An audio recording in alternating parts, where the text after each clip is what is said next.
Hey guys what's up, I hope you are all doing well. मेरा नाम विवेक कुमार है। मैं आप सभी का पीएससी जर्नी चैनल पे स्वागत करता हूँ। आज है 15 फरवरी 2024। आई होप काफ़ी लोग आप लोग एनर्जेटिक होंगे और इस करंट अफेयर की क्लास के लिए काफ़ी ज़्यादा बेसब्री से इंतजार कर रहे होंगे।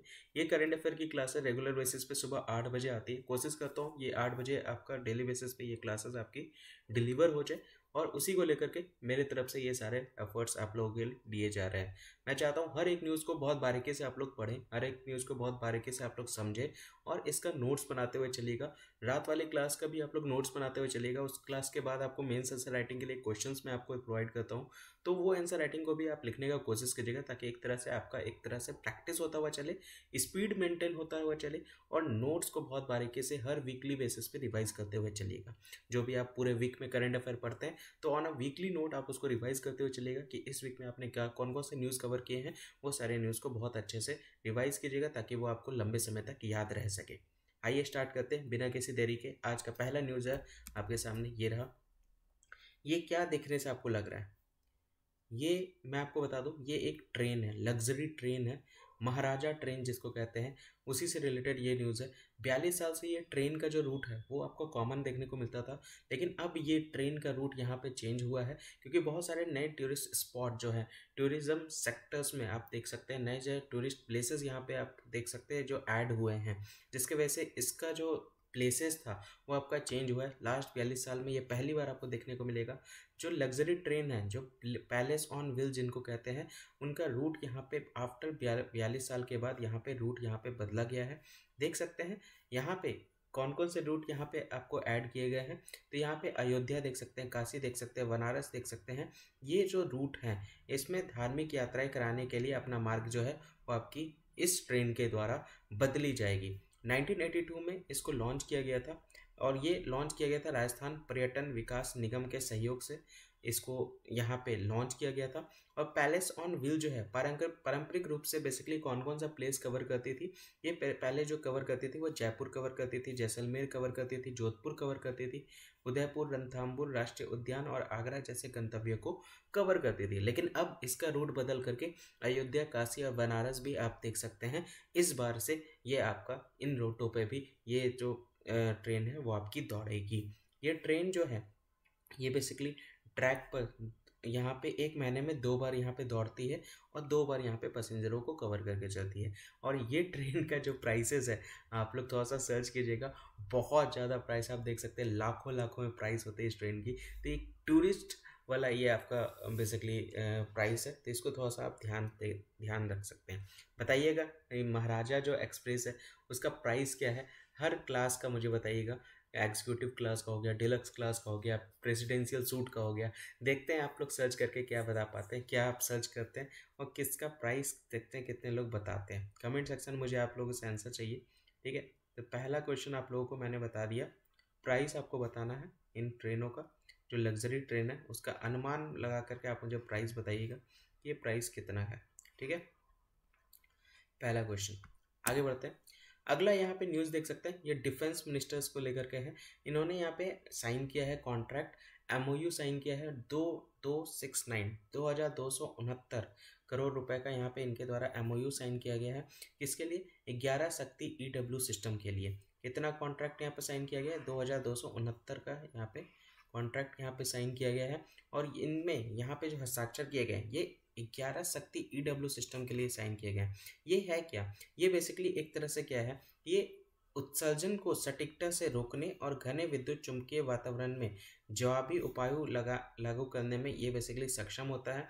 इसको उस बेसिस पर डिज़ाइन किया गया है, विकसित किया गया है, निर्मित किया गया है ताकि ये एक्यूरेट तरीके से जो भी इलेक्ट्रॉनिक इमिशंस होंगे उसको ये क्या करेगा, वो पूरी तरह से कैपेबल होकर के उन सारी चीज़ों को मैनेज करेगा, इम्प्लीमेंट करेगा, ठीक है। उसी को लेकर के ये 11 शक्ति ईडब्ल्यू सिस्टम आप यहाँ पे देख सकते हैं। इलेक्ट्रॉनिक वारफेयर सिस्टम बेसिकली है।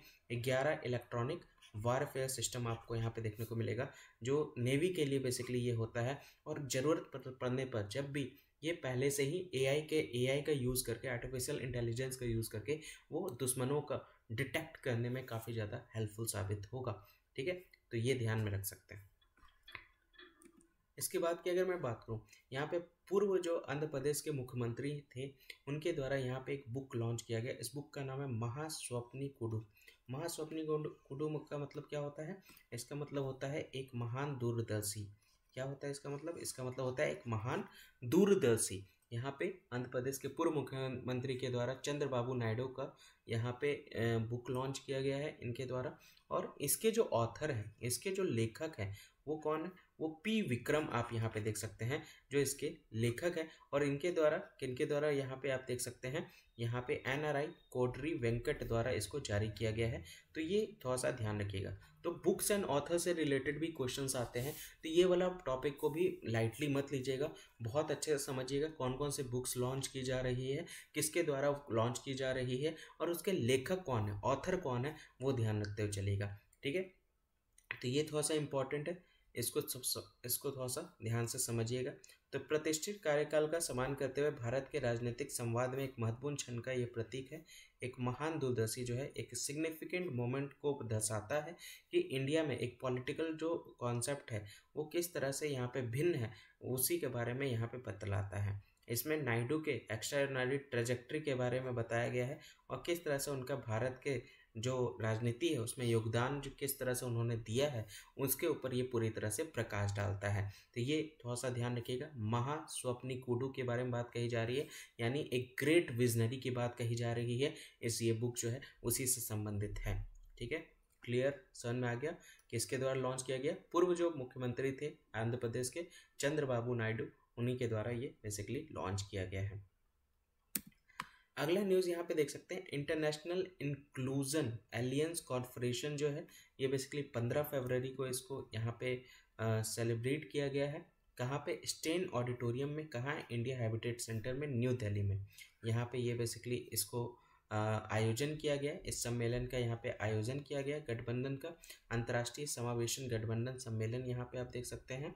ठीक है, इसका आयोजन एंटरप्रेन्योरियल ग्रुप जो है नीरज शर्मा और ग्लोबल स्पेशलिस्ट जो है श्रुति स्वरूप, उनके द्वारा बेसिकली इसको यहाँ पर ऑर्गेनाइज किया गया है, आयोजन किया गया है। इसका काम क्या है कि हम एक तरह से किस तरह से हम सामाजिक समावेशन कर सके, सामाजिक सोशल इंक्लूजन कर सके, किस तरह से हम वित्तीय इंक्लूजन कर सके, और किस तरह से हम जमीनी स्तर पर संसाधनों और अवसर तक समान पहुंच को बढ़ावा दे सके। तो उसी को लेकर के ये पूरी तरह से ये उद्देश्य है इसका, इंक्लूजन एलियंस कॉन्फ्रेंस का। ये जो गठबंधन सम्मेलन है ये उसी के ऊपर फोकस कर रहा है, किस तरह से हम चीज़ों को फाइनेंशियली हेल्प कर सके, समाज में किस तरह से अपने आप को कंट्रीब्यूट कर सके, और ज़मीनी स्तर पर यानी अगर मैं बात करूँ ग्रास रूट लेवल पे, किस तरह से अपॉर्चुनिटी को, संसाधनों को हम बहुत अच्छे तरीके से, अवसरों को वहाँ तक पहुँचा सके। तो उसी से रिलेटेड है, ये ध्यान रखिएगा। इसका आयोजन नीरज शर्मा के द्वारा किया गया, एक एंटरप्रेन्योरियल ग्रुप है, मेंटर है, ये ध्यान रख सकते हैं। ठीक है, ये उसी से रिलेटेड है। आगे बढ़ते हैं अगले न्यूज़ की तरफ। ये न्यूज़ बहुत ज़्यादा इंपॉर्टेंट है, इससे रिलेटेड बहुत सारे न्यूज़ हम लोगों ने कवर किए हैं। सोलर एनर्जी का यहाँ पे यूज़ करने को लेकर के पूरी तरह से जोर दिया जा रहा है। PM सूर्य घर यहाँ पे कॉन्सेप्ट यहाँ पे देख सकते हैं। यहाँ पे मोदी जी का सपना है कि किस तरह से हम मुफ्त बिजली योजना को, हम मुफ्त बिजली हम सभी घर वालों को यहाँ पे प्रोवाइड कर सकें। पूरे देश भर की बात यहाँ पे कही जा रही है, किसी पर्टिकुलर राज्य की बात यहाँ पे नहीं कही जा रही है। आप देख सकते हैं हर राज्य में किस तरह से हर तरीके से सोलर एनर्जी का कॉन्सेप्ट यहाँ पे इंट्रोड्यूस किया जा रहा है। हर राज्य के द्वारा ये योजना पे कितना ज़्यादा ध्यान दिया जा रहा है, ताकि हम ज़्यादा से ज़्यादा बहुत जल्द से जल्द नवीकरणीय ऊर्जा के ऊपर हम फोकस कर सकें, और हमारे हर राज्य में जो बिजली का उत्पादन है वो एक तरह से सोलर एनर्जी के ऊपर, सोलर एनर्जी के बेस्ड पे हो सके। तो ये जो है PM सूर्य घर मुफ्त बिजली योजना जो है, इसका अनावरण यहाँ पे किया गया है। ये यहाँ पे इस योजना के तहत 1 करोड़ लोग यानी 10 मिलियन घरों तक, ये बेसिकली परिवारों को हर महीने सौर ऊर्जा के माध्यम से 300 यूनिट तक, देख सकते हैं 300 यूनिट तक मुफ्त बिजली मिलेगी। 300 यूनिट तक यहाँ पे डिसाइड कर लिया गया है कि फ्री बिजली यहाँ पे हर एक घर में पहुँचाने की बात यहाँ पे कही जा रही है। 300 यूनिट तक उनका कोई भी बिजली का बिल नहीं आएगा, फ्री इलेक्ट्रिसिटी उनको यहाँ पे प्रोवाइड किया जाएगा। 300 यूनिट बहुत होते हैं, अभी आप देख सकते हैं दिल्ली में 200 यूनिट तक फ्री किया हुआ है, तो उसको लेकर के भी आप ध्यान दे सकते हैं। उसी चीज़ को यहाँ पे चैलेंज करके एक कम्पिटिटिव लेवल पे यहाँ पे चीज़ें जो हैं वो लाई जा रही है मोदी जी के द्वारा। पीएम सूर्य घर को लेकर के, उसी को लेकर के यहाँ पे इनके द्वारा ये स्कीम के बारे में इसका अनावरण किया जा रहा है, अनवील किया जा रहा है। ठीक है, इसमें क्या कहा जा रहा है कि ये जो योजना है इसमें सोलर एनर्जी को पूरी तरह से अपनाने को लेकर के बात कही जा रही है, और एक तरह से जो घरों में वित्तीय बोझ को कम करने की बात की, क्योंकि आप देख सकते हैं घरों में बिजली बिल किस लेवल पे आता है। बहुत से घरों में आपके 5,000 के ऊपर आपको बिजली बिल देखने को मिलेगा, 10,000 बिजली बिल देखने को मिलेगा। तो एक तरह से वो एक क्या है, एक फाइनेंशियल बर्डन है बिजली बिल को लेकर के, तो उसको किस तरह से कम किया जा सके उसी को लेकर के यहाँ पे फोकस किया जा रहा है। और एक तरह से जो हम बिजली का, अगर हम सौर ऊर्जा का उपयोग करके हम बिजली का उत्पादन करेंगे तो ऑब्वियस सी बात है पर्यावरण में बहुत ज़्यादा जो पॉल्यूशंस वगैरह है, स्थिरता भी आपको उसको बेसिस पे देखने को मिलेगा। तो इन्वायरमेंट में भी सस्टेनेबिलिटी देखने को मिलेगा, और एक तरह से जो इन्वायरमेंट का जो हार्म हो रहा है वो आपका बंद हो जाएगा। ठीक है, तो टोटली की टोटली चीज़ें आप यहाँ पे देख सकते हैं, रिन्यूएबल एनर्जी के ऊपर फोकस करने को लेकर के ये सारे स्टेप्स लिए जा रहे हैं। अभी आप देख सकते हैं हम लोगों ने अभी रिसेंट में अयोध्या को लेकर के हम लोगों ने डिस्कस किया था इवनिंग वाले क्लास में, याद होगा आपको। 40 मेगावाट का यहाँ पे इंस्टॉल कर दिया गया है और 14 मेगावाट का बिजली का उत्पादन वहाँ पे स्टार्ट हो गया है। बहुत जल्द एनटीपीसी के द्वारा रेस्ट जो आपका मेगावाट का जो प्रोडक्शन है वो भी आपका बहुत जल्द स्टार्ट हो जाएगा। वहीं प्लान्स को वाराणसी में भी स्टार्ट किया जाना है, और उसी तरह से दिल्ली में भी सोलर एनर्जी पॉलिसी जो है वो लॉन्च कर दी गई है। तो आप देख सकते हैं हर राज्य में इसका कंट्रीब्यूशन हर तरीके से देखने को मिल रहा है। तो इसी के ऊपर यहाँ पे ये न्यूज़ जो है वो फोकस कर रहा है। तो 75,000 करोड़ रुपए से अधिक का यहाँ पे जो है इस योजना के तहत यहाँ पे निवेश किया गया है, आप देख सकते हैं। उसी को लेकर के बात कही जा रही है। बहुत इंपॉर्टेंट ये सारे टॉपिक है, बहुत बारीकी से चीज़ों को समझिएगा। आपके आंसर राइटिंग में भी बहुत अच्छे तरीके से ये सारे टॉपिक जो है, ये सारे टर्म्स जो है, ये सारे स्टेटमेंट जो है वो एक तरह से हेल्प कर सकते हैं, चाहे वो इन्वायरमेंट से रिलेटेड चीज़ें हो या फिर आपको इकोनॉमिक से रिलेटेड चीज़ें हो या फिर करंट अफेयर्स से रिलेटेड कोई भी ऐसे राइटिंग हो, वहाँ पे आप इसको बहुत अच्छे से लिख सकते हैं और आपके आंसर को एक तरह से 4 चांद लगा देगा। इस तरह के टर्म्स अगर आप यूज़ कर देंगे, इस तरह के न्यूज़ वाले पॉइंट जो है वो अपने आंसर राइटिंग में यूज़ कर देंगे तो ठीक है। मध्य प्रदेश का भी हम लोगों ने न्यूज़ कवर किया था, याद आ रहा है? कल के डेट में हम लोगों ने कवर किया था झाबुआ डिस्ट्रिक्ट। क्या क्या प्लान किया गया है, एक सेकेंड।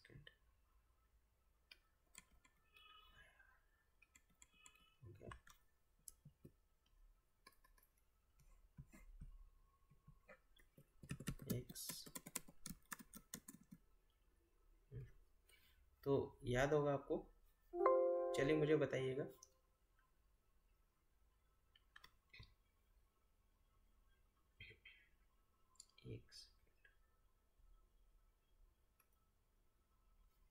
क्या क्या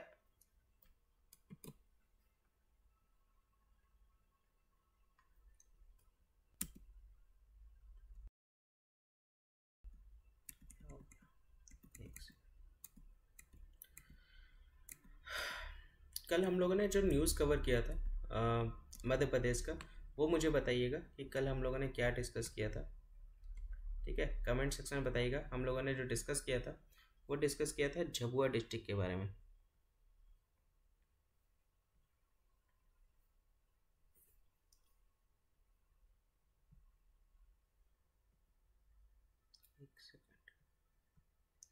हाँ, ये वाले डिस्ट्रिक्ट से रिलेटेड हम लोगों ने न्यूज़ कवर किया था।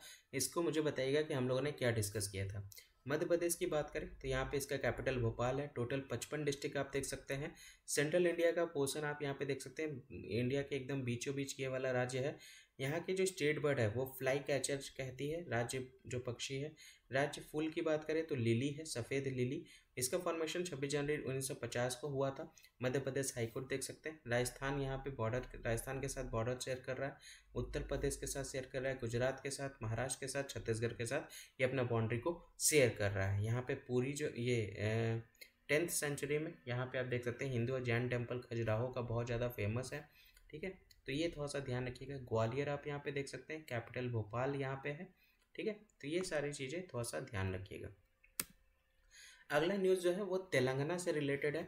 तेलंगाना में जितने भी हुक्का पार्लर हैं उन सभी को क्या कर दिया गया है, बैन कर दिया गया है। उन सभी को क्या कर दिया गया है, पूरी तरह से उस पर प्रतिबंध लगा दिया गया है, उससे रिलेटेड एक विधेयक को यहाँ पे पास कर दिया गया है तेलंगाना के विधानसभा में। तो उसी से रिलेटेड ये बेसिकली न्यूज़ है। तेलंगाना विधानसभा ने सर्वसम्मति से हुक्का, सर्वसम्मति से, याद रखिएगा यहाँ पे ये वर्ड यूज़ किया जा रहा है, यानी अनएनिमसली यहाँ पे हुक्का पार्लर पर प्रतिबंध लगाने वाला विधेयक को पारित कर दिया गया है। ये एक तरह से यहाँ पे पास कर दिया गया है। राज्य के विधायी मामलों के मंत्री डी श्रीधर बाबू ने मुख्यमंत्री ए रेवंत रेड्डी की और से विधायक को यहाँ पे पेश किया था। तो ए रेवंत रेड्डी के बिहाफ में डी श्रीधर बाबू जो हैं, जो अफेयर मिनिस्टर हैं, स्टेट लेजिस्लेटिव अफेयर मिनिस्टर हैं, उनके द्वारा इस बिल को यहाँ पे क्या किया गया है, पेश किया गया है और इसको पास भी करा दिया गया है। यानी हुक्का पार्लर जितने भी तेलंगाना में आपको देखने को मिलेंगे वो सारे बंद करा दिए गए। रीज़न क्या बताया गया, ये पूरी तरह से ऑब्वियस सी बात है, ये इससे हार्मफुल, यहाँ पे आप देख सकते हैं विषाक्त पदार्थ का सेवन का हवाला देते हुए बताया गया है कि एक तरह से ये क्या है, पूरी तरह से हमारे शरीर के लिए हानिकारक है और एक तरह से सिगरेट की तुलना में हुक्का धूम्रपान के हानिकारक प्रभाव पर जोर देता है। तो उसी से रिलेटेड कि एक तरह से हुक्का जो है एक तरह से धूम्रपान के हानिकारक प्रभाव पर जोर देता है, जिसके वजह से इसी का हवाला दिया, इसी के बारे में बताया गया और इसी चीज़ को लेकर के इसको यहाँ पे पूरी तरह से बैन कर दिया गया है। तो ये ध्यान रखिएगा, हुक्का पार्लर यहाँ पे पूरी तरह से प्रतिबंध लगा दिया गया है। तेलंगाना का मैप यहाँ पे देख सकते हैं, महाराष्ट्र के साथ ये बाउंड्री शेयर कर रहा है, कर्नाटका के साथ बाउंड्री शेयर कर रहा है, आंध्र प्रदेश के साथ बाउंड्री शेयर कर रहा है और छत्तीसगढ़ के साथ ये अपना बाउंड्री जो है वो शेयर कर रहा है। ये दक्षिण पार्ट में ये आपको देखने को मिलेगा तेलंगाना, ठीक है। इसका कैपिटल आप हैदराबाद देख सकते हैं, चार मीनार 16वीं सेंचुरी से मॉस्को जो है यहाँ पे आप देख सकते हैं, ठीक है। इसके साथ साथ गोलकोंडा फोर्ट भी आपको यहाँ पे देखने को मिलेगा। कुतुब शाही डायनेस्टी जो है, वंश जो थे कुतुब शाही वंश, वो भी यहीं से बिलोंग करते थे। यहाँ की जो मुख्यमंत्री है वो रेवंत रेड्डी हैं, याद रखिएगा। यहाँ के जो राज्यपाल है वो तमिलसाई साउंडराजन है। इसकी स्थापना 2 जून 2014 को हुई थी, 29वें राज्य के रूप में। तो ये ध्यान रखिएगा। इसको अलग कहाँ से किया गया था, इसको अलग आंध्र प्रदेश से ही इसको अलग किया गया था। ये पहले आंध्र प्रदेश का ही हिस्सा हुआ करता था। तेलुगु लोग यहाँ रहते हैं और यहाँ पे टोटल 33 जिला है। तो ये ध्यान रखिएगा। इतनी बार अब हम लोगों ने इसके बारे में डिस्कस कर लिया, तो आई होप बहुत अच्छे से आपको ये स्टेट के बारे में याद हो गया होगा। हैदराबाद यहाँ पे आप देख सकते हैं, ठीक है। अगला न्यूज़ यहाँ पे देख सकते हैं, ये है स्कैट यहाँ पे जो है टीम है, स्कैट टीम के द्वारा यहाँ पे वेस्ट बंगाल में यहाँ पे एयर शो हुआ है। स्कैट क्या है, सूर्य किरण एरोबेटिक टीम। स्कैट का फुल फॉर्म क्या है, सूर्य किरण एरोबेटिक टीम जो है, जिसका एयर शो आप देख सकते हैं कहाँ पे हुआ है, बगडोगरा कहाँ है, वेस्ट बंगाल में। वेस्ट बंगाल में कौन से जिला के अंदर ये आता है, ये बेसिकली दार्जिलिंग जिला के अंतर्गत आता है। तो बागडोगरा एयर शो में सूर्य किरण एरोबेटिक टीम आप यहाँ पे देख सकते हैं जो परफॉर्म कर रही है एयर शो, और ये एयरफोर्स स्टेशन में कर रही है। कहाँ पे, ये बेसिकली बगडोगरा में आयोजन इसका हो रहा है। बगडोगरा कहाँ है, पश्चिम बंगाल के वायुसेना स्टेशन पे बेसिकली इसका आयोजन हो रहा है। स्कैट की मैं बात करूं तो ये बहुत 9 एयरक्राफ्ट आप देख सकते हैं, 9 विमान एरोबेटिक्स टीम में से एक है और एशिया में ये एकमात्र है। आप देख सकते हैं एयरक्राफ्ट एरोबेटिक टीम में से ये एक है और एशिया में ये सिर्फ एक देखने को मिलेगा, ये एक टीम एकमात्र ही है। इसका मोटो क्या है, मोटो इसका आप देख सकते हैं सदैव सर्वोत्तम, सदैव सर्वोत्तम देख सकते हैं, यानी ऑलवेज द बेस्ट, यानी हमेशा सर्वश्रेष्ठ आप देख सकते हैं। इसका ये मोटो है, आदर्श है। और टीम का जो मिशन है वो भारतीय वायुसेना के पायलटों के कौशल का प्रदर्शन करना है और देश के युवाओं को क्या करना है, प्रेरित करना है। तो इसका टीम का लक्ष्य क्या है, टीम का मिशन क्या है कि भारतीय वायुसेना के पायलटों के कौशल का प्रदर्शन करना है, इंडियन एयरफोर्स के स्किल्स को यहाँ पे शोकेस करना है और एक तरह से क्या है, देश के युवाओं को प्रेरित भी करना है। उसी से रिलेटेड ये बेसिकली न्यूज़ है, तो ये ध्यान रखते हुए चलिएगा। कहाँ हुआ है, बगडोगरा में। बगडोगरा कहाँ है, थोड़ा सा मैं आपको जूम करता हूँ और अच्छे से आपको क्लियर होगा। यहाँ पे आप देख सकते हैं, दिख रहा है ये दार्जिलिंग, आप यहाँ पे देख सकते हैं दार्जिलिंग में, ये बगडोगरा आप यहाँ पे देख सकते हैं। यहाँ पे लोकेशन क्लियर हुआ, कहाँ से रिलेटेड न्यूज़ है। देखिए हर एक न्यूज़ जो भी जहाँ से रिलेटेड न्यूज़ है उसको बहुत बारीकी से विथ मैप में आपको एक्सप्लेन करने की कोशिश कर रहा हूँ, और इसी बहाने उस राज्य के बारे में भी मैं आपको बताता हूँ ताकि आप उस राज्य के बारे में एटलीस्ट पढ़े, तो एक तरह से पूरा पैन इंडिया बेसिस पे आपको पूरा नॉलेज हो सके और आप अच्छे लेवल पे चीज़ों को समझ सके और एग्ज़ाम में आपको किसी भी तरह का कोई भी कन्फ्यूज़न ना रहे। तो ये ध्यान रखिएगा, अच्छे से समझा रहा हूँ, जो जो चीज़ें ज़रूरी हैं वो सारी चीज़ें मैं स्लाइड्स में डालता हूँ ताकि एक तरह से आपको बहुत अच्छे से चीज़ें समझ में आ जाए। यहाँ पे आप देख सकते हैं बिहार राज्य के साथ ये बाउंड्री शेयर कर रहा है वेस्ट बंगाल, झारखंड के साथ शेयर कर रहा है, उड़ीसा के साथ शेयर कर रहा है, ऊपर सिक्किम के साथ शेयर कर रहा है और इधर असम के साथ शेयर कर रहा है। इधर आप बांग्लादेश देख सकते हैं। तो अगर मैं बात करूँ, वेस्ट बंगाल जो है वो पूर्वी भारत का हिस्सा है। यहाँ पे आप देख सकते हैं पूर्वी भारत का हिस्सा है जो हिमालय और बे ऑफ बंगाल के बीच में आपको देखने को मिलेगा। इसका कैपिटल जो है वो कोलकाता है, पहले इसको कलकत्ता के नाम से जाना जाता था। ठीक है, ईस्ट इंडिया कंपनी के द्वारा जितने भी काम यहाँ पे किए जाते थे, व्यापार किए जाते थे, वो यहीं से किए जाते थे। ठीक है, तो ब्रिटिश काल के दौरान यहाँ पे आप देख सकते हैं ये कैपिटल हुआ करता था कलकत्ता। ठीक है, यहाँ वाला एरिया आप देख सकते हैं कलकत्ता कैपिटल हुआ करता था। ठीक है, तो एक तरह से आप देख सकते हैं यहाँ के जो मुख्यमंत्री हैं वो ममता बनर्जी हैं। यहाँ की जो राज्य पक्षी है वो वाइट थ्रोटेड किंगफिशर है। टोटल अगर मैं जिला की बात करूँ तो टोटल 23 जिला है। फ्लावर फूल की मैं बात करूँ तो नाइट फ्लावरिंग जैस्मिन देखने को मिलेगा। फल की बात करूँ तो मैंगो देखने को मिलेगा। तो ये सारे आप देख सकते हैं, ये सारे आपके इम्पॉर्टेंट है, ये ध्यान रखिएगा। बगडोगरा यहाँ पे है दार्जिलिंग वाले डिस्ट्रिक्ट में। अगला जो न्यूज़ है ये न्यूज़ है अंटार्कटिका से। अंटार्कटिका में चाइना के द्वारा एक एक स्टेशन को वहाँ पे स्थापित किया गया है। उस स्टेशन का नाम क्या है? क्विनलिंग। क्विनलिंग स्टेशन यहाँ पे इनके द्वारा खोला गया है और ये बेसिकली स्टेशन जो है वो अंटार्कटिक साइंटिफिक इन्वेस्टिगेशन के लिए, वैज्ञानिक जांच के लिए इसको यहाँ पे खोला गया है। ठीक है, तो एक तरह से इसको वैज्ञानिक अन्वेषण और अनुसंधान के लिए चीन ने आधिकारिक तौर पर, ऑफिशियल तौर पर ये अंटार्कटिका में क्विनलिंग स्टेशन को यहाँ पे इन्होंने खोला है। ये नाम याद रखिएगा, क्विनलिंग स्टेशन इंपॉर्टेंट है। जो जांच होती है, जो एक्सप्लोरेशन होता है, जो रिसर्च होता है अंटार्कटिक क्षेत्र में, उसको यहाँ पे बेसिकली उसी को लेकर के ये स्टेशन खोला गया। चलिए मुझे बताइएगा अब तक भारत में, दूसरा क्वेश्चन दूसरा ही है ना, भारत के कितने स्टेशन अंटार्कटिका में खुल चुके हैं और उसमें से कितने एक्टिव हैं वो मुझे बताइएगा, और डेड कितने, यानी कौन सा वर्किंग है कौन नॉन वर्किंग है वो भी मुझे बताइएगा। टोटल कितने रिसर्च स्टेशन वहाँ पे खुले हैं अंटार्कटिका में। अभी भारत का कौन सा स्टेशन वहाँ पे वर्किंग है वो भी बताइएगा। हाँ बिल्कुल सही सुना आपने, भारत का भी एक रिसर्च स्टेशन है अंटार्कटिका में, उसका नाम मुझे बताइएगा। ठीक है, तो यहाँ पे ये स्टेशन जो है अत्याधुनिक सुविधाओं से सुसज्जित है, वैज्ञानिकों को अंटार्कटिका बर्फ की चादर पर व्यापक शोध करने में सक्षम बनाता है। तो आप देख सकते हैं अंटार्कटिका पूरी तरह से बर्फ से ढका हुआ है, तो कितना मुश्किल होता होगा उस जगह पे रहना, सरवाइव करना। लेकिन वहाँ पे यहाँ पे ये क्विनलिंग जो स्टेशन है ये एक तरह से बहुत अत्याधुनिक जो सुविधाएं हैं वो सारे वैज्ञानिकों यहाँ पे इनके द्वारा प्रोवाइड की जाती है एक तरह से, ताकि उनका रिसर्च जो है वो बहुत अच्छे तरीके से कर सके। ठीक है, ये स्टेशन जो है वो एक तरह से स्टेशन का उद्घाटन चीन की प्रगति और ध्रुवीय अनुसंधान के प्रति उसकी प्रतिबद्धता का प्रमाण है। तो चाइना का एडवांसमेंट को लेकर के, ठीक है, और जो उनका कमिटमेंट है पोलर रिसर्च में, ध्रुवीय अनुसंधान में, उसको लेकर के ये स्टेशन को है ओपन किया गया है। ठीक है, कहाँ पे? अंटार्कटिका में, याद रखिएगा। ठीक है, अगला न्यूज़ यहाँ पे आप देख सकते हैं आईरास्टे इंडिया के द्वारा यहाँ पे अवार्ड जीता गया है, जो 9th अवार्ड है। 9th यहाँ पे गवर्टेक प्राइज यहाँ पे देख सकते हैं, गवर्नमेंट टेक्नोलॉजी प्राइज देख सकते हैं। एआई सेक्टर में रोड सेफ्टी को लेकर के एआई पावर्ड सुरक्षा, सड़क सुरक्षा के लिए 9वां गवर्नमेंट पुरस्कार यहाँ पे इंडिया के द्वारा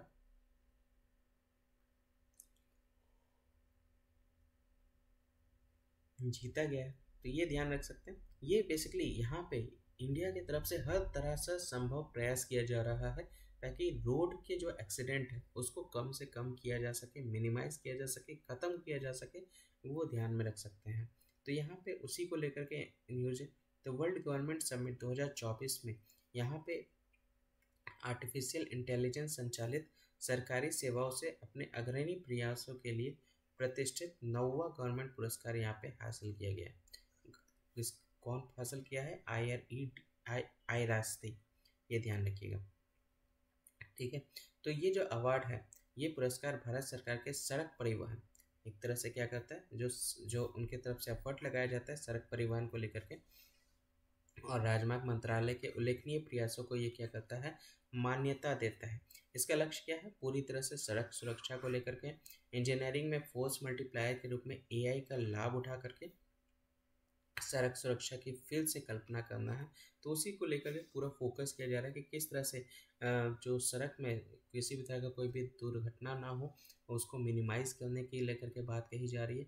कम से कम जो है वो बेसिकली कम से कम यहाँ पे जो एक्सीडेंट ना के बराबर हो, रोड सेफ्टी पे पूरा ध्यान दिया जा सके, उसको लेकर के यहाँ पे ये फोकस किया जा रहा है। और उसी चीज़ को लेकर के वही सारी चीज़ों को लेकर के आई राष्ट्रीय को यहाँ पे अवार्ड दिया गया है। देख सकते हैं 9th गवर्नमेंट प्राइज यहाँ पे आप देख सकते हैं।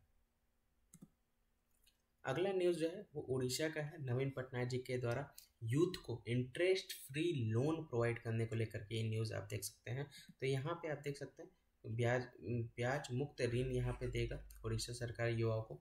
याद आ रहा है कुछ इससे रिलेटेड बिहार में भी एक स्कीम निकाला गया है, ठीक है। कौन सा स्कीम है बताइएगा जरा मुझे। युवाओं को भी लेकर के है, महिलाएं को भी लेकर के है, और उस स्कीम को आप एक्सप्लेन कीजिएगा, वो स्कीम को आप डिफाइन कीजिएगा, परिभाषित कीजिएगा कि वो स्कीम कहलाता क्या है, ठीक है। तो इस पर थोड़ा सा आप लोग बताइएगा मुझे डिटेल में। बिहार में भी ये योजना जो है वो लागू किया गया है। तो बेसिकली उड़ीसा सरकार ने राज्य के युवाओं को 1 लाख रुपए, कितने रुपए देंगे?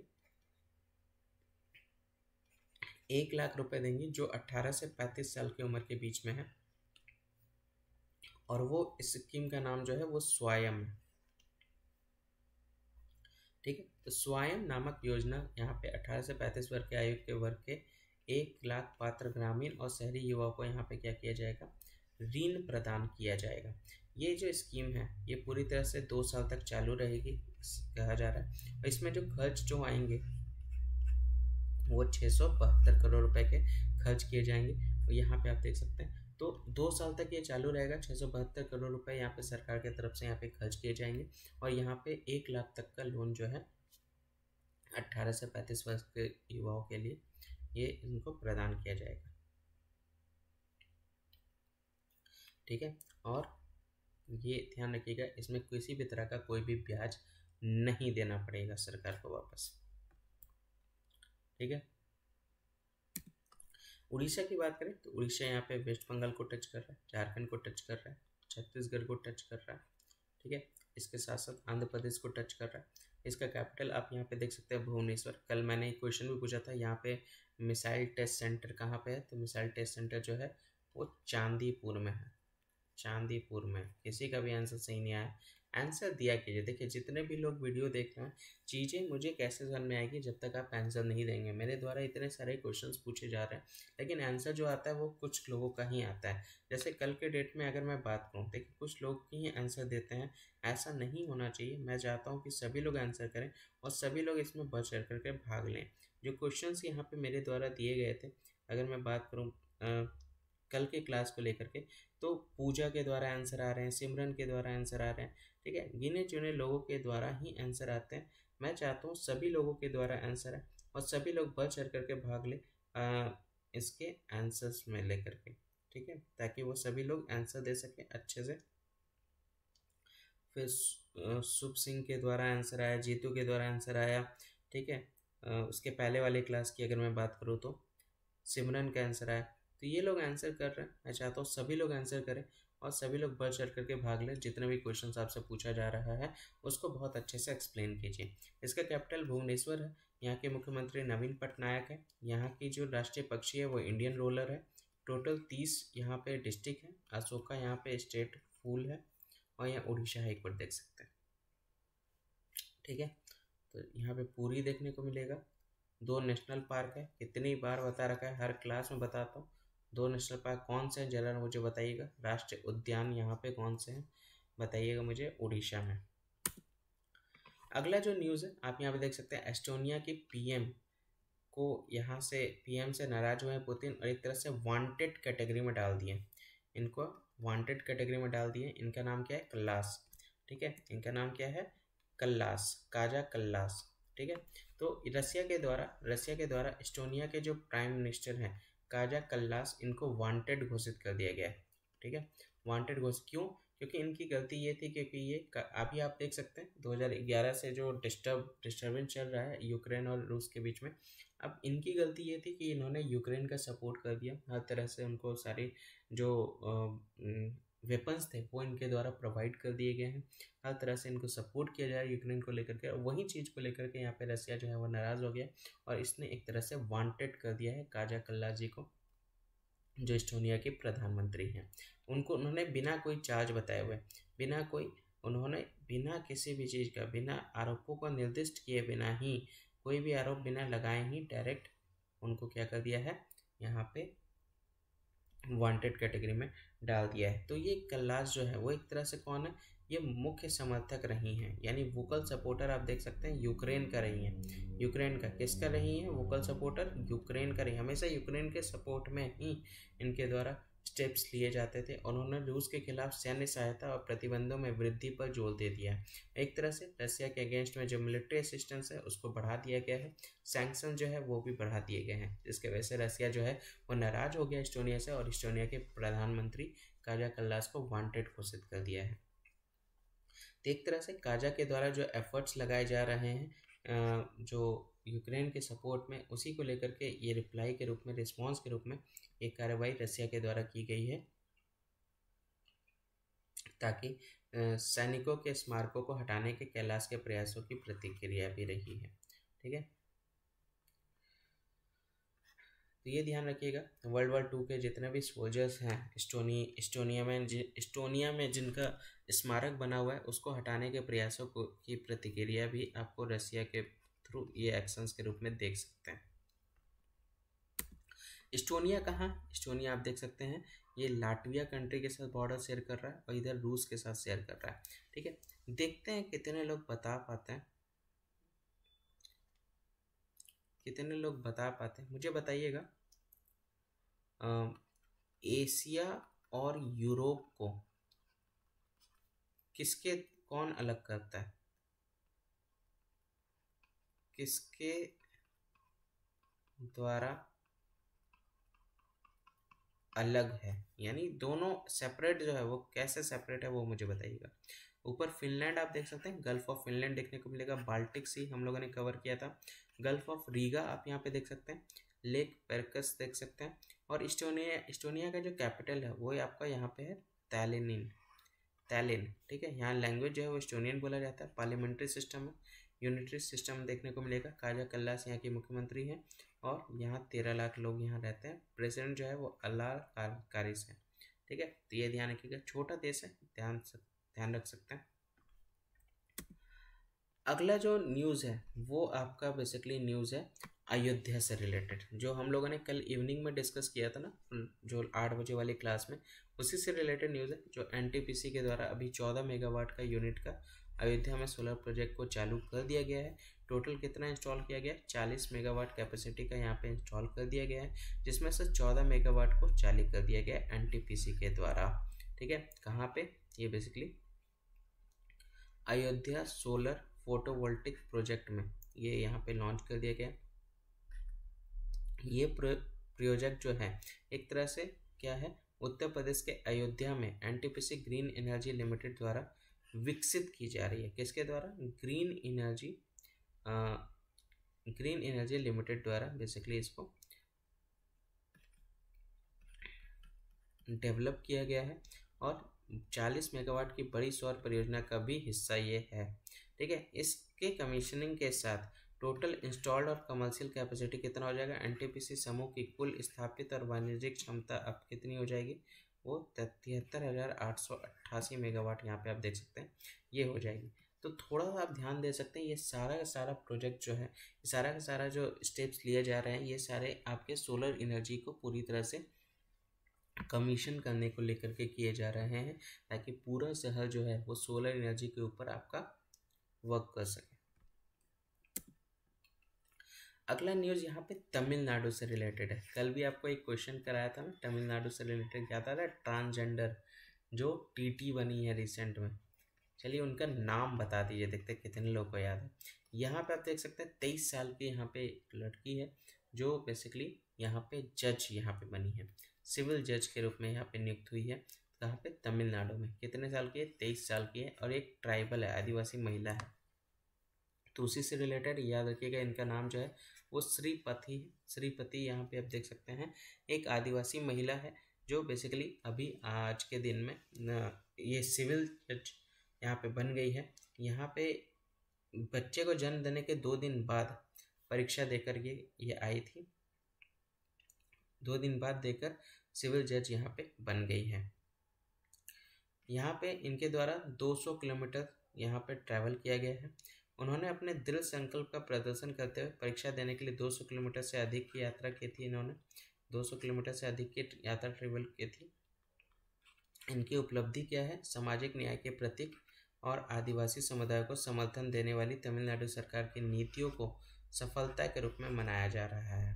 देख सकते हैं श्रीपति का जो अचीवमेंट है एक तरह से सेलिब्रेट किया जा रहा है सोशल जस्टिस के सिंबल को लेकर के, और एक तरह से तमिलनाडु की सरकार को, तमिलनाडु की जो पॉलिसीज़ है वो एक तरह से ट्राइबल कम्युनिटीज़ को सपोर्ट करने को लेकर के, उसको लेकर के उस समुदाय को समर्थन देने वाली तमिलनाडु सरकार की नीतियों को यहाँ पे सफलता के रूप में यहाँ पे सेलिब्रेट किया जा रहा है, मनाया जा रहा है।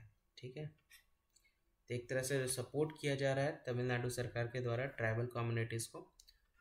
तो ये ध्यान है, याद है अभी हम लोगों ने डिस्कस किया था PVTG, कितने लोग को याद है बताइए। तो भारत में इस तरह के समुदाय जो है वो टोटल कितनी है?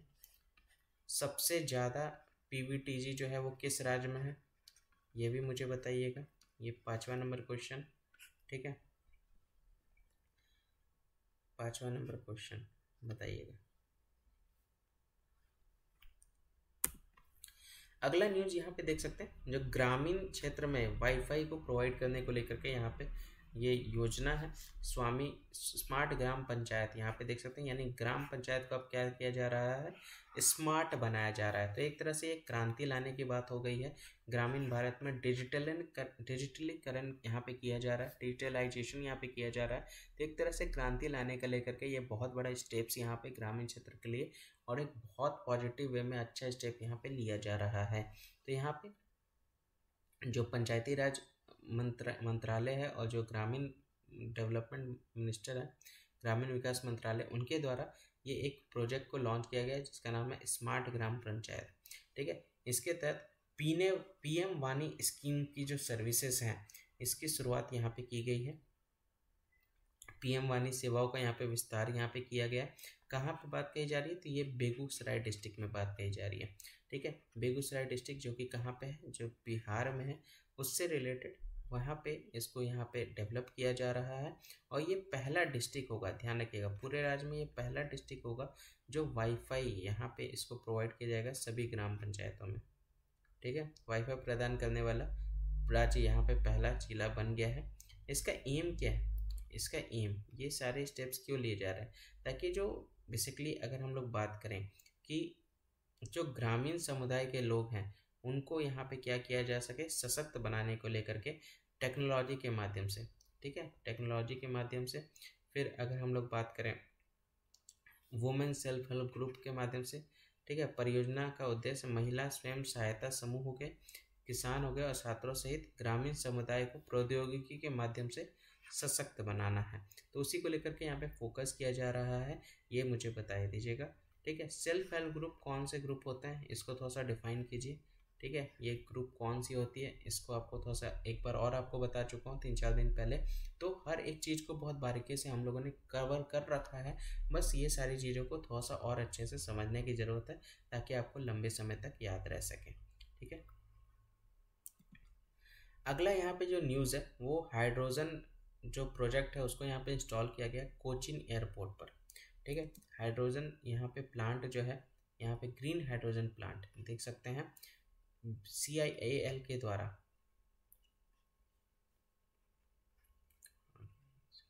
CIAL और BPCL कोचिन हवाई अड्डा पर पहला हरित हाइड्रोजन यहाँ पे संयंत्र को यहाँ पे स्थापित करेंगे। ठीक है, ये यहाँ पे दोनों के बीच में समझौता ज्ञापन पे हस्ताक्षर हो गए हैं। और दुनिया का पहला ग्रीन हाइड्रोजन प्लांट जो होगा और इसका फ्यूलिंग स्टेशन जो होगा वो कहाँ पे होगा, वो बेसिकली कोचिन एयरपोर्ट पर होगा। ठीक है, यहाँ पे कोचिन इंटरनेशनल एयरपोर्ट हो गया, भारत पेट्रोलियम कॉर्पोरेशन लिमिटेड हो गया, वो कोचिन हवाई अड्डे को दुनिया का पहला हरित हाइड्रोजन संयंत्र और ईंधन स्टेशन स्थापित करने के लिए एक समझौता ज्ञापन पर हस्ताक्षर किए। तो इलेक्ट्रॉनिक्स के माध्यम से पानी से हरित हाइड्रोजन का उत्पादन यहाँ पे किया जाता है। देख सकते हैं यहाँ पे इलेक्ट्रोलाइसिस, ये साइंस में आप लोगों ने पढ़ा होगा, बहुत अच्छे केमिस्ट्री में आपने देखा होगा। तो इलेक्ट्रोलाइसिस के माध्यम से पानी से जो है वो हाइड्रोजन का उत्पादन यहाँ पे किया जाता है, पानी से हाइड्रोजन को अलग किया जाता है। देख सकते हैं एक तरह से ये रणनीतिक साझेदारी आप देख सकते हैं जो काफ़ी टाइम तक एक तरह से टिकाऊ है और नवीन हरित ऊर्जा को पहल को बढ़ावा देने में CIL के निरंतर प्रयासों का योगदान भी देगी। तो आप देख सकते हैं CIL के द्वारा जो कंटिन्यू एफर्ट लगाए जा रहे हैं सस्टेनेबल और इनोवेटिव ग्रीन एनर्जी इनिशिएटिव लिया जा सके, उसी को लेकर के ये कंट्रीब्यूशन आप देख सकते हैं। ठीक है, अगला जो न्यूज़ है राइट टू डिस्कनेक्ट। आप लोगों ने बहुत सारे राइट सुने होंगे जो हमारे फंडामेंटल राइट में ऐड किए। अच्छा, आप लोगों ने आर्टिकल 19 मैंने कल डाला था, आप लोगों ने वो वीडियो देखा? 19 आपको क्लियर हुआ? अभी 19 कंप्लीट नहीं हुआ है, उसके 6 पार्ट है, हर एक पार्ट को बहुत बारीकी से हम लोग डिस्कस करेंगे डिटेल में, ताकि बहुत अच्छे से आपको वो क्लियर हो जाए। तो राइट टू डिस्कनेक्ट की बात करें तो राइट टू डिस्कनेक्ट जो है ये बेसिकली ऑस्ट्रेलिया में इसको यहाँ पे स्टार्ट किया गया है। ठीक है, तो ऑस्ट्रेलिया की जो सरकार है वो एक विधेयक पारित करने की उम्मीद कर रही है जो अलग होने का अधिकार स्थापित करेगा, यानी राइट टू डिस्कनेक्ट जो है वो इसको क्या करेगा, इंस्टीट्यूट करेगा। इसका मतलब क्या हुआ? इसका मतलब ये हुआ कि वैसा डिस्कनेक्ट करने का अधिकार का मतलब क्या होगा, ये एक मानवाधिकार अधिकार है जहाँ किसी भी व्यक्ति को अपने काम से अलग होने का अधिकार होगा, यानी किसी को भी अपने काम से अलग हो सकते हैं, वो डिस्कनेक्ट कर सकते हैं, या व्यक्ति गैर कार्य घंटों के दौरान काम से संबंधित संचार यानी ईमेल, कॉल, संदेशों में शामिल होने से इनकार कर सकता है। यानी सपोज कीजिए कोई पर्सन है वो बेसिकली 10 to 6 जॉब करता है। ठीक है, 6 बजे के बाद उसके पास सपोज कीजिए वो घर के लिए निकला और 6:30 पौने 7 में उसके पास मेल आया, तो उसको लेकर के फिर कॉल आया सर का, तो उनके द्वारा कुछ पूछे जाएंगे डिटेल, तो उनको वो उस चीज़ को नेगलेक्ट कर सकते हैं। ठीक है, वो ज़रूरी नहीं उस टॉपिक को लेकर के वो इंगेज हों। ठीक है, तो गैर कार्य घंटा यानी जब वर्किंग आवर नहीं होगा तो उस टाइम पे नॉन वर्किंग आवर के दौरान काम से रिलेटेड कोई भी इंगेजमेंट्स आता है, चाहे वो ईमेल के थ्रू आए, कॉल के थ्रू आए, संदेश के थ्रू आए, तो उनको इनकार कर सकते हैं, ये उसी से रिलेटेड है। ठीक है, तो ये था पूरा आज का करेंट अफेयर। आई होप बहुत अच्छे से आपको सारे न्यूज़ कवर हुए होंगे, बहुत बारीकी से आपको सारी चीज़ें बताया हूँ। एक बार रिवाइज कर लीजिएगा, नोट्स बिल्कुल भी बनाना ना भूलें, बहुत अच्छे से नोट्स बना लीजिएगा सभी लोग, और वीडियो को ज़्यादा से ज़्यादा शेयर कर दीजिए ताकि बाकी लोग भी ज्वाइन हो सकें डेली बेसिस पे करेंट अफेयर की क्लास में और अच्छे से सारी चीज़ समझ सकें। ठीक है, तो आज के लिए बस इतना ही। जय हिंद, जय भारत।